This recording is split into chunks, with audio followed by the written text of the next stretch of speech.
Okay. So I feel better about that. Yes. Good. Okay, so I'm just going to, okay. Where are we? They want to be in the front row. Oh, yes, we do.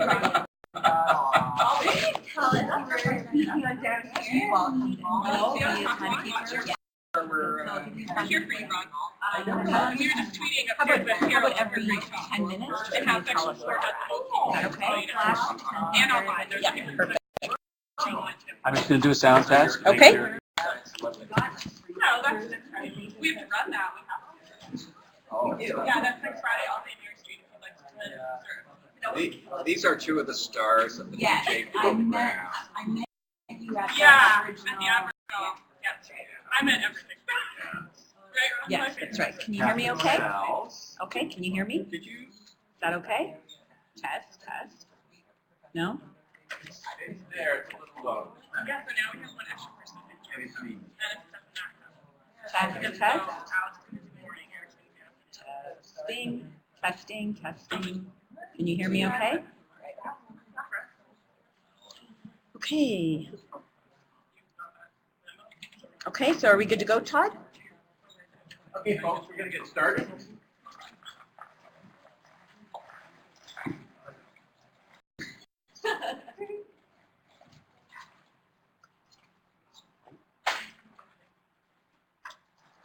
Okay. All right. Hi, everyone. Thank you for coming in on a Friday to listen to various presentations and to engage with a variety of topics. And thank you for coming to learn about bridging the field experience and faculty of education disconnect, and what one faculty, UOIT, is attempting to do to bridge that for partners. So here's my presentation partner, Ron McKelvey, and I'm Diana Petrarca, and we're both at the Faculty of Ed. Ron's the practicum coordinator, and I'm an assistant professor and former practicum coordinator, and Ron gets the award for keeping, for maintaining this position and doing an amazing job at it for the last 6 years, 8 years. Oh my, I lasted 3. So, so welcome. So this is what we're going to look at today, and we may jump around depending upon time and questions, but feel free to pose questions if you have any as we move on. So what we are looking at today is the Field Experience Portal, and you're going to get an opportunity to see what we're talking about. And well, you'll see when Ron presents. But what we wanted to look at is what ATs perceived regarding various aspects of the Field Experience Portal. So why is this important? Well, ultimately, they're teacher candidates at this stage, but if we dig deeper, the bigger picture is we want to ensure that our students, our K-12, have the best teachers they can possibly get. And perhaps I'm still naive in thinking this, but I really believe that if we provide our teacher candidates with a solid foundation upon which they can continue to build upon, then that could happen. And a lot of that is based on field experience. So did you see that part? Okay, sorry, I'm just going to show that one more time. Get it? That's the foundation. I worked really hard, and the last time Ron and I did this, no one got it. So, so I thought I would make that explicit. So this study is based upon some of the foundational constructs. The field experience is considered a critical component of pre-service teacher education programs, and anybody who went through a faculty of education knows how important that experience is in connecting theory to practice. And the other really important piece is that there needs to be a tight coherence and integration between what we do here and what we do in classrooms. and the extensively and intensively supervised, now in the US, they refer to the field experience as clinical work. But bottom line, the associate teacher who supervises the practicum is a key person in making the field experience the best it could possibly be. And closer proactive relationships with schools. So I'm just going to quickly show you this technology acceptance model. It's the second derivation from Venkatesh and Davis. And basically what they found in their research is that if individuals, so within an organization, find the technology easy to use, so if they perceive the technology to be easy to use, and if they find that it's useful, so it's helpful to them, then they will use it. Makes sense. And now they've been looking at various factors that influence the perceived usefulness, but we're going to come back to that. So these are some things that helped bridge that disconnect in the literature. Face-to-face courses, workshops, right? Makes sense. Regular on-site meetings, regular visits. And we used to do face-to-face courses and workshops when we first started, but out of 120 ATs, guess how many came? Actually, we had 10. So then I took my show on the road at the time, and I went to Toronto area, booked a school, tried to work with all the Toronto teachers. And I think there were 5. Went to North York. I even went to Coburg, and I had dinner alone. Oh, it's okay. It was fun. So why? Why do you think we don't implement those workshops and have regular on-site meetings and release teachers to come here? Why do you think we don't do that? You got it. So for the most part, lack of resources. So, and the associate teachers probably would want to come, but a lot of them said, it's report card time, or I'm really busy. They're busy people. Schools are busy places. So time, finances, human resources, and then sometimes there's a willingness. And that also has to do with attitudes and beliefs. I don't need to learn how to be an AT. I know what my associate teacher did for me. They're going to do all my work for me. Right? Now, I'm not saying that that's what everybody thinks, but that is some of what's out there. So we thought, let's expand the portal. So the portal originally just held the summative report when we first started. So it was just a place where associate teachers could go on and do an online report. But now, in the version that Ron's going to show you, we use it for email communications. We use it for administrative details. There's a digital handbook. And then we also have falconline.ca, and that's a SSHRC-funded project based on my pilot study. And it's a web-based learning tool for associate teachers. So I think we're going to turn it over to Ron now. So that's just a visual of what's in the portal. And Ron's just going to take you through the And I'll just say that, as Diana said, I've been doing this role for the last 8 years. And one of the reasons that I am doing this role, it does have something to do with the technology that we have here. It has a lot to do with the people that I get to work with. Diana taught me well. And all of the admin staff that we have here at UOIT are great support. So it really makes my job easy. And then, of course, we've got great teacher candidates as well, right? Yes, that's right. And so also over the last 8 years, we've built up a nice a group of associate teachers that we have to work with in our schools as well. So I'm going to log on to our field experience portal, even though I'm not really used to this computer. So I'm logging on this morning as a faculty advisor.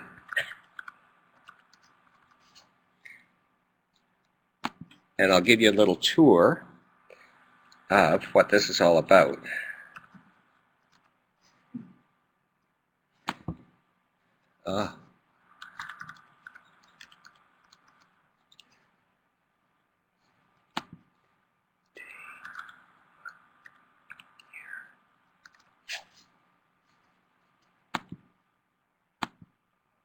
Okay. I better log on as an administrator then. That's easier for me. Okay. UOIT.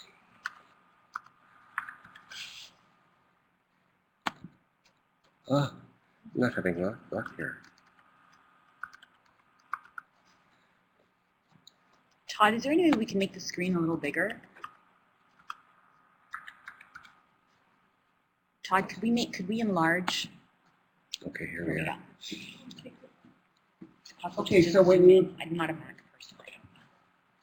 The Field Experience Portal has 4 different sets of users. First of all, we have our teacher candidates, and Oops. sorry, That's okay. and they can log on, and each time they log on, they can find exactly where their placements are and who the teacher they're going to be with, the address of the school, the phone number of the school, the duration of the placement, the grade they're going to be teaching. And they'll also find their associate teacher's email address, so they can email the associate teacher right away. So they have that access. As well, each of our teacher candidates are assigned a faculty advisor, and the faculty advisor email address is right there as well. As Diana talked about the success of working with associate teachers, so much of it has to do with the communication. And we believe that our portal here facilitates that communication because it's a place where we do have all the email addresses and that sort of thing. There are several sections. Now, My Placements, if a teacher candidate was to go to My Placements, they'd have a list of all of their placements. If an associate teacher was logging in, they would have a list of every teacher candidate from UOIT that they had hosted. A faculty advisor would have a list of all the candidates they supervised over the last 8, 10 years, however long they have been doing that. We have resources here at the fingertips for our associate teachers and our faculty advisors and our teacher candidates. So what they will find here is an electronic version of our Field Experience Handbook, and then they will also find a connection to Falc Online, and Diana's going to talk a little bit more about that, so I won't go on to that. And for me here, because I'm logged on as the administrator, myself and Nancy, who works with me in the practicum office, we're the administrators of the system. So we get to, when we log on, we get to see everything. I have a list of all of the field placement reports for the last 8 years at UOIT. And believe me, I have people that have been here 5 or 6 years ago, and they'll email me and say, Ron, I've lost my reports, you know, that, could I get a copy? And sure enough, usually it's Nancy, usually I don't do it. So usually Nancy is right back to those folks and here are your reports. Or somebody gets in a panic and they're going for an interview and they need a copy of the reports, they can't log in, they're having problems with the internet, and you know, Nancy gets the reports right out to them. For associate teachers, they can ask questions, and so you see that this will take them right to my UOIT email address. They can send in their question and it goes right to me. And then we have contact information for everyone at the university, or sorry, in the Faculty of Education. I guess we need to do a little update there with. And then any announcements that we want to make as well. I talked about the email correspondence. Yeah, I think I'm good with that. Any questions about the portal? Catherine? Can we access it after we graduate? Yes. So we can look at a report. Yes. What you need to do is make sure that you keep your passwords and all of that sort of thing. But yes, it's always there for you. We always advise, of course, that you take your reports and you save them somewhere else as a backup. But yes, you are always able to log on to your reports. Yeah. And which makes it really nice, because if you have to go in for an interview, I remember when I did my teacher training, you got one report, you have to photocopy it a million times, so a certain date after time. You can print off a fresh new version every time you do it, right? And then because you're also online, it's really easy for you to do an electronic application to a board as well. So, back. We're no photocopiers. Didn't they have those? It's true. Didn't they have those? Right. I don't know why I'm saying that. Don't they have those purple things though? That Just that turn. Can we smell them? We used to get off on those. No kidding. I remember being a kid and just always smelling them. Maybe that's what happened. That explains it. Okay, so this is Falc Online, and we're not going to spend too much time on it, but it's the field experience learning community. And the pilot version was the associate teacher learning tool. And out of that study, associate teachers said, there's a lot of really good information here, and we shouldn't be the only ones accessing it. Teacher candidates should use it, faculty advisors, and so we created this thanks to SHRC funding. I think I'm supposed to say that and put the grant number. It's somewhere on the first screen. And thank you, SHRC. And so a few changes have happened, but this isn't the focus of the report of the presentation, so I'm not going to spend too much time. But basically, associate teachers could go onto any site, any part of this that they prefer, or they feel that they maybe need. And so it's set up in a similar manner, each section, so they can actually take notes. They can email them to themselves. This was part of the feedback that they gave us. There's a lot of interactivity. So for example, they're populating the content. I didn't want to come up with all the content. So for example, think of a time when you received helpful feedback. Why was it helpful? And then it gets populated by teacher candidates, by faculty advisors. Now, as you can see, not all of the participants are eager to contribute. They're still really nervous about having some information out there, even though it's password protected. So, but that's a whole other paper. But there are various videos. We've asked them to contribute. So if anybody has a video or a podcast or something that's helpful, we want them to contribute to it because it is a learning community. So then there are various resources. There's videos. I think these were the videos here. So how to give feedback. And we interviewed, ooh, it wasn't supposed to be that one.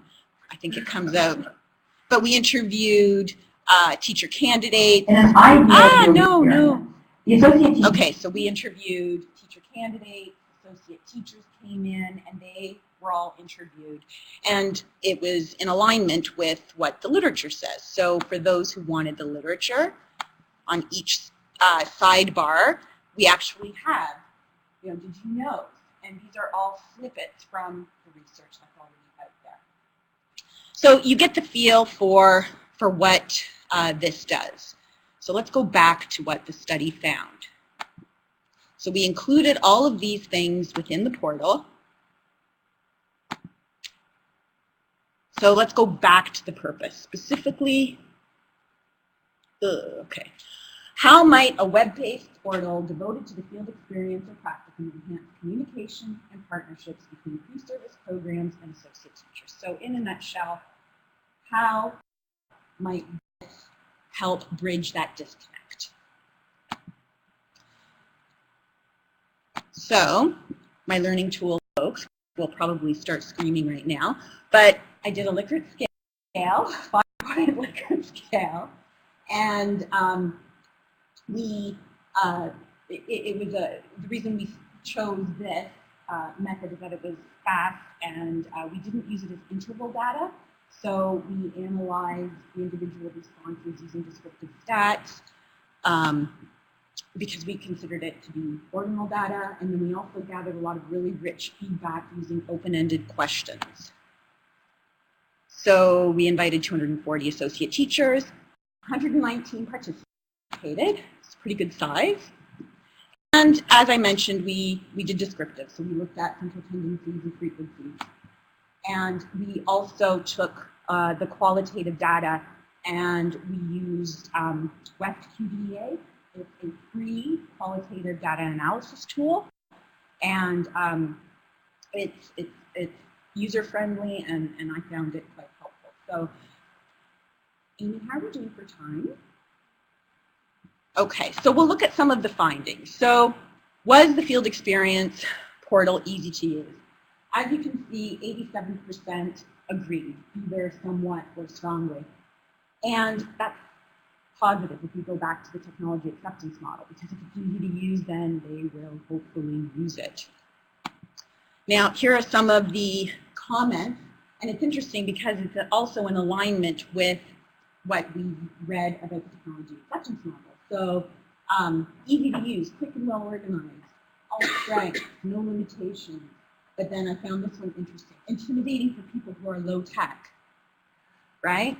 So we have to be aware of that. And the same with this one. If you don't have adequate computer skills, it can be difficult. So again, really good feedback. 71%, as Ron mentioned, did indicate that it was that it enhanced communication. And this is something interesting that we'll come back to as well. The neither agree or disagree. Useful for handbook. They still like the hard copy. They still want paper. They said, I would rarely go into the portal to just look at the handbook. But then, cuts down on paper being mailed out. So, so if we go back to the percentages, again, so yeah, so about 75%. Then if we look at the administrative details, as you can see, again, quite favorable. It has a lot of information, easily referenced, easy to access, but the first-time user takes more time to navigate. Okay, so there's a lot of information for teacher candidates. They even have maps. I mean, the only thing missing is Ron driving them to their placement, right? So it's the big bus. Okay, this school.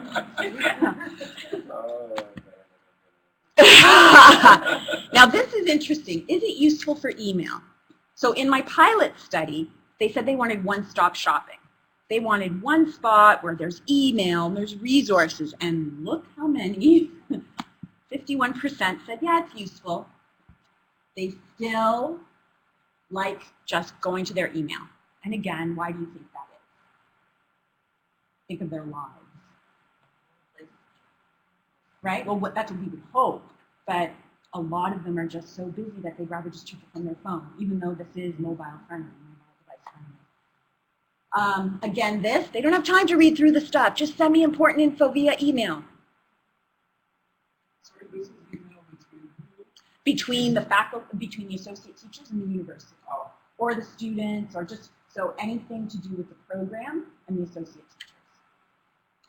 Even with their own students. They'd rather just go to their individual email instead of accessing it through the portal. So the first time to access, they will go through the portal, right? But the students gather their email addresses and provide them to us.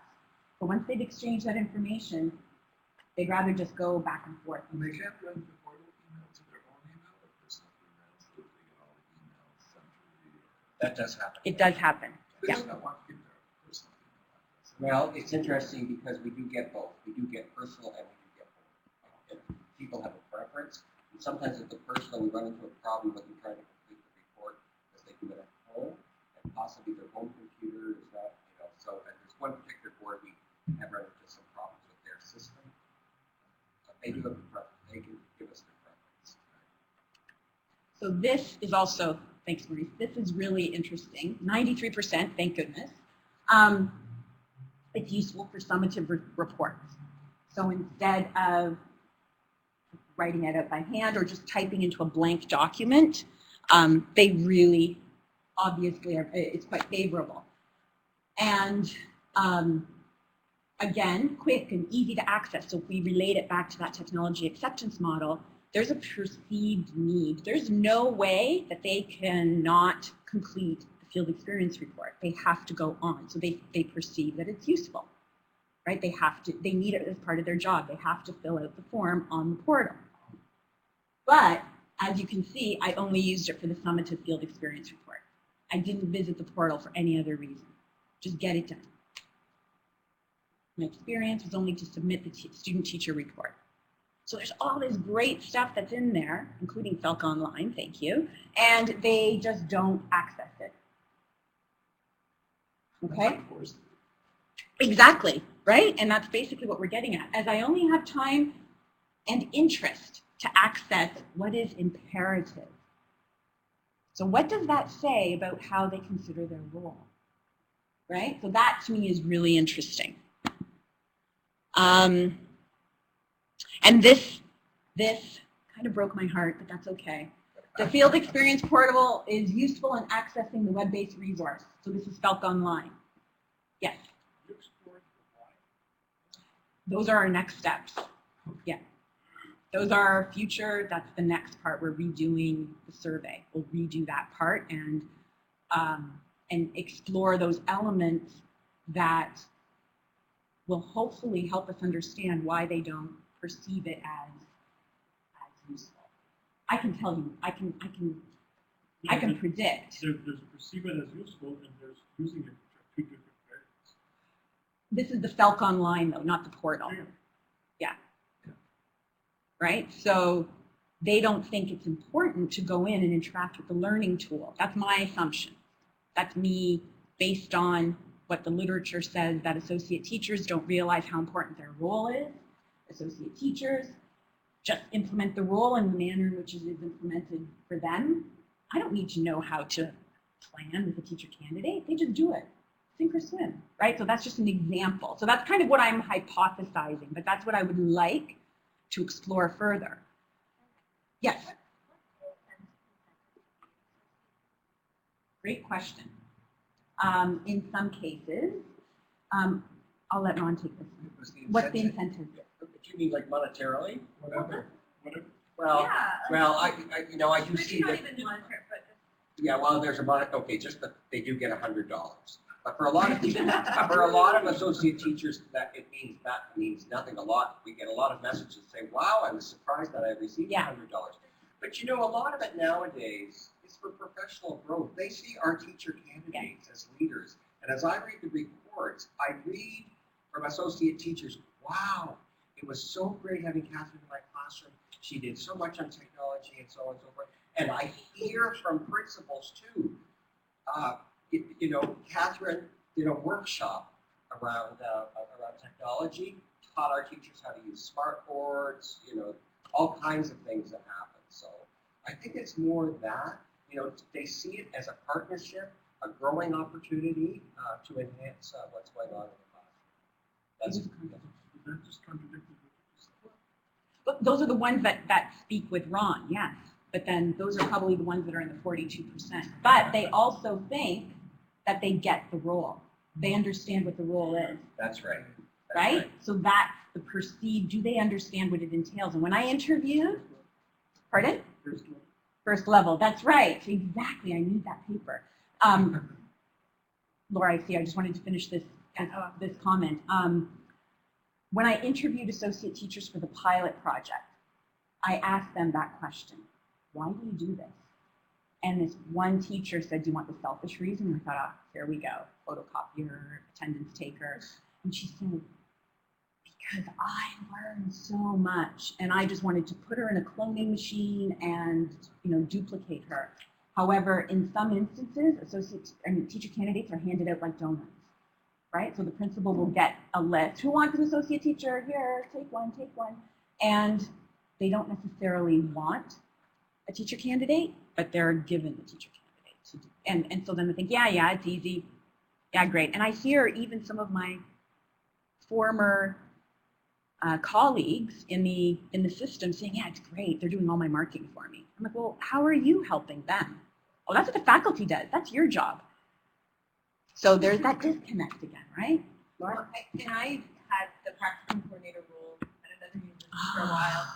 So I had my share, and I was responsible some years for upwards of 300 placements. So there's that, but then there's also a group that I thought were I call them the pay it forwards, which someone took me, so I owe it to the system, right? And I don't think those are the highly motivated ones. And then I love the donut one that you said, because I also have had so many experiences where the students go out and the principal had committed to 15 but never told the teachers. That's right. And the student gets there and they're told, go see Mrs. Smith over there, 320, and Mrs. Smith says, you're who for And there's a surprisingly large amount of where. Yes, absolutely. So it's the hardest job in the world. It is, right? And I know.